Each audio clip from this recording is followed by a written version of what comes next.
Africa. This is Major Mackerel and you're listening to Focus on Africa, Sun City Radio.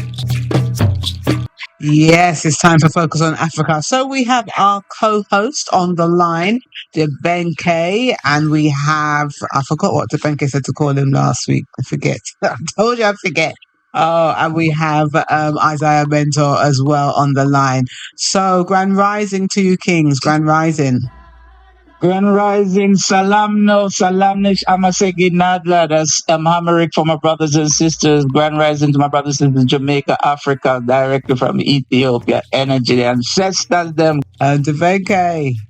Yeah, well, we have to just say, Mada say.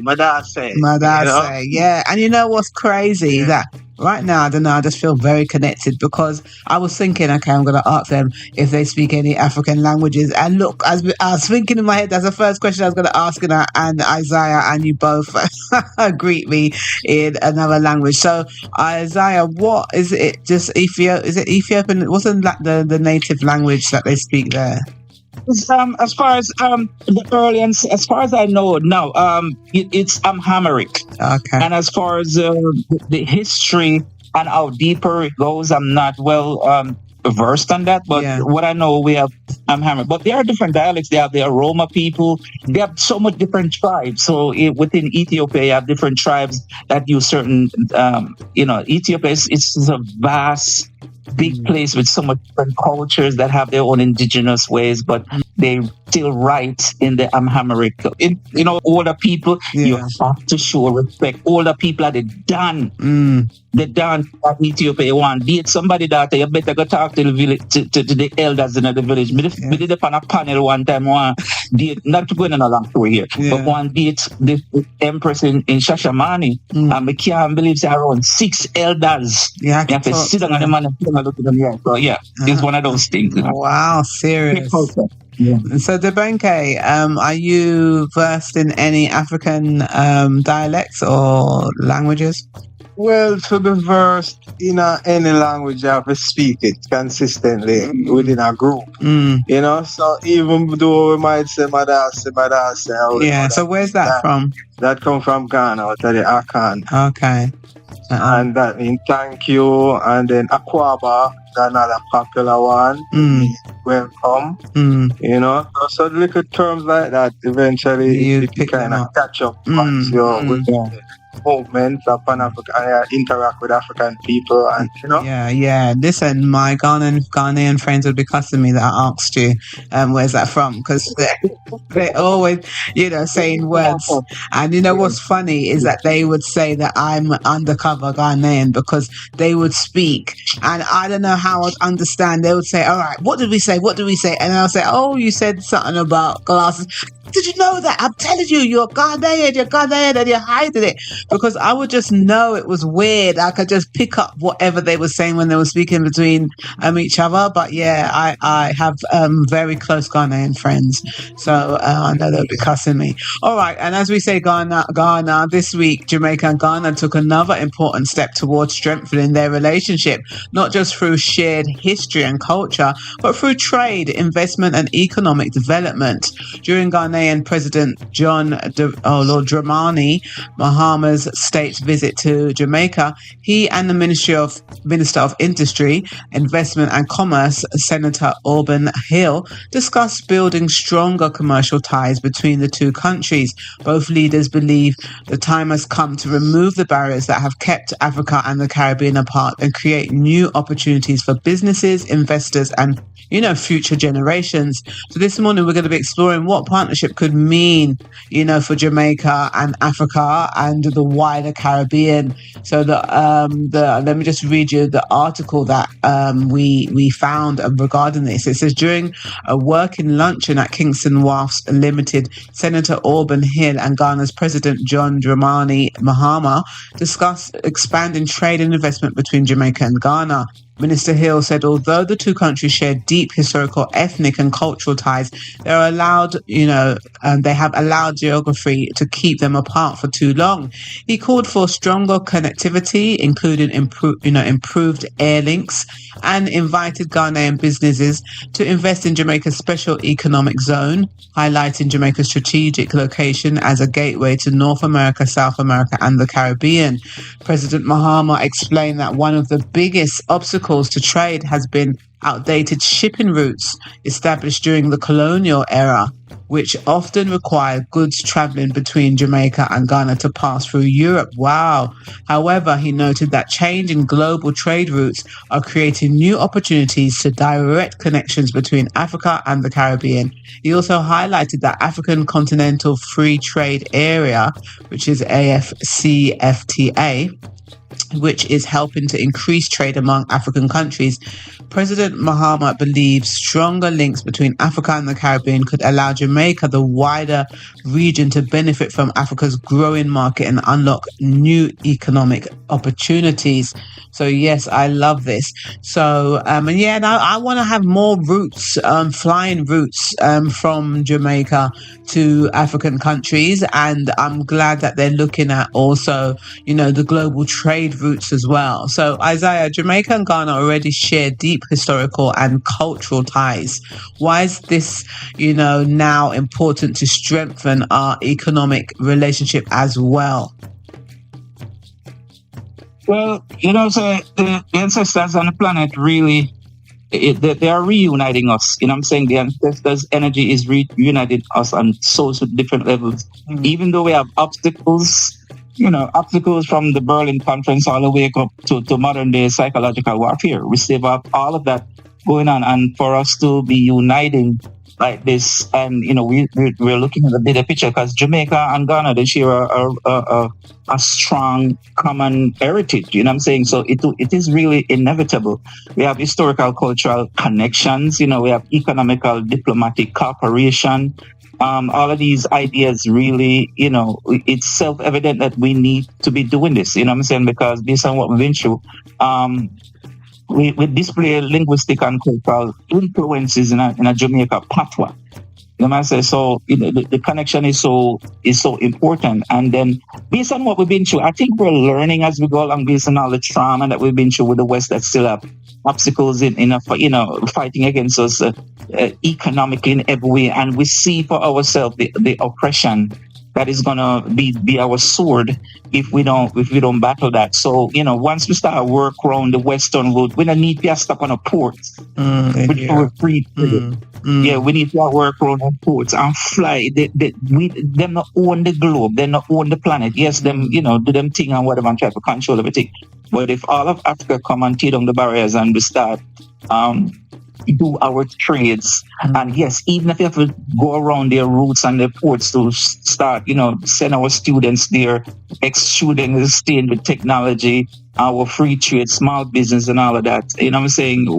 Them know so we're going to prosper. All we just need is unity and control our raw minerals and do our trades and our tourism and everything, and just go directly to each other, like what the ancestors and the globe, the planet created us for, to do free trade, communication, education and everything. So all of this is a good look. I am extremely happy that we're starting to see, and there's work, and big up to the Jamaican government and the Jamaican people to take a lead in this thing towards the future, and it's a good look.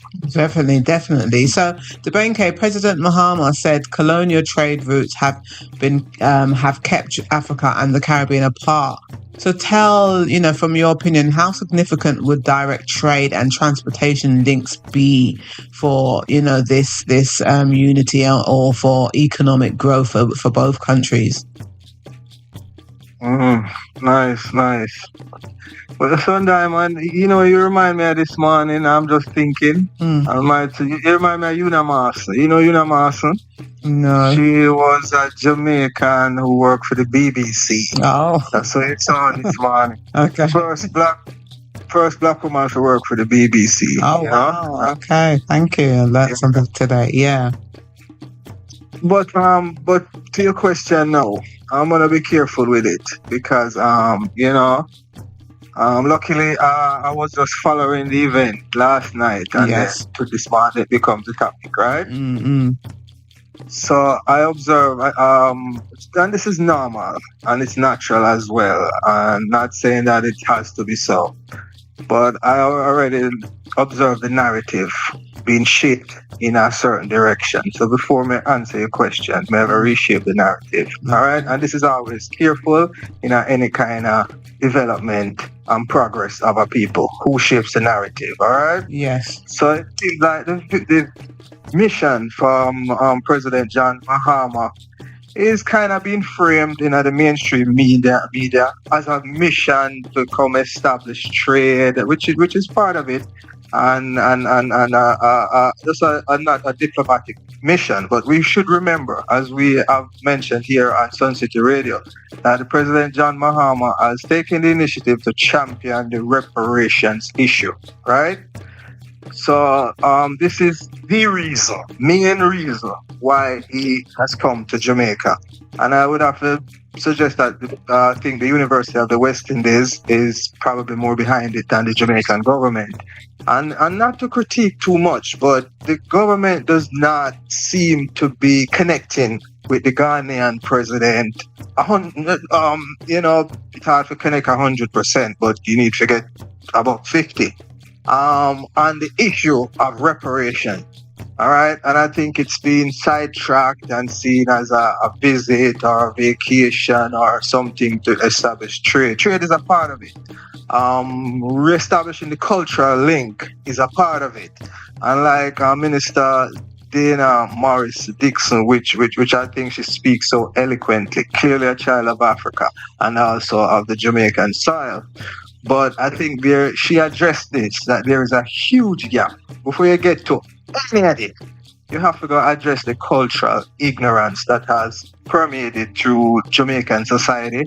And it is the Jamaican grassroots that has held this banner and has brought it to this level, right?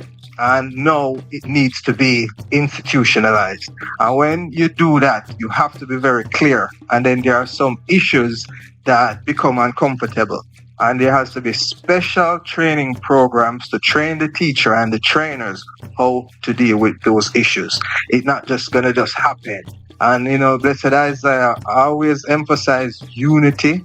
And I'm all about love the idea and the word of unity. But it never occurs without clarity. Okay. Right? And it will not occur without the clarity that Jamaicans are no longer British subjects. We are children of Africa, all right? And that's our identity. So only upon that firm acknowledgement, you can really fill the cultural gaps. And then the trade will follow, right? So it is clear, as I mentioned it, we continue to follow the old model, which forces us to go through the metropoles of Britain, now the US, France. End with all of that. And that's what the reparations program should do. It should be looked at just as a payout, but has a rethinking and a reconstruction of our minds and our society post-independence. And we have to remember that all of this is also taking place during the independent celebrations. And not even about our Africa or about our Jamaican national heroes. We know enough about to place the whole thing in the context. So that's where we are. So before we even get to trade or anything, I just had to inject that, maybe Isaiah know more about the trade. Yeah, well, I was going to ask Isaiah, how could stronger trade between Africa and the Caribbean benefit ordinary people, not just governments and large businesses? How does it affect and benefit the everyday person, would you say? It will, as long as the people, so there has to be some conditions. And one of the conditions also is psychologically, the common man in Jamaica and Africa, we have to get to a psychological point where we're unified, to use that unified, and these things are extremely important, and that's why big respect to King Benga to talk about some of the fundamentals as a people that we really need to touch on. myself, I feel we're in a state of emergency culturally, and so we also have to have a multifaceted approach in this, because these numbers that I'm looking at Africa as like one of the youngest population as far as young people, the workforce and power. We can do this, but Sledge says the Jamaican government will not connect with Ghana. They're under the control of the big Western governments and really don't want to anger them, or there will be repercussions. So if you notice, that's simple. That's the simple reason why. And Georgia and Dwayne Park says, good morning. Yep, because hurt people, too much force. And she's still typing. So yeah, sometimes you do ask yourself, is this really going to happen? Because that's my question to DBENKI, is that, looking ahead, what practical steps should Jamaica and Ghana take to ensure these discussions lead to real investment, jobs, and long-term partnerships? All right, thanks. The reason why I'm so careful in terms of how I speak about trade in terms of Jamaica and Africa is because it's almost pretty much non-existent, So we have to talk about potential trade then, if you want to talk about potential trade. Yeah. All right? There's so much avenues for that. But it comes back to how you identify on how you do business. And Sledge exactly right. It comes at a time where, as we say, America and Argentina voted against the reparation, right? Yeah. Jamaica voted for. So it's just a matter of is Jamaica going to champion this issue? I doubt it. I think the issue is already being championed by the Jamaican people, but not necessarily the government.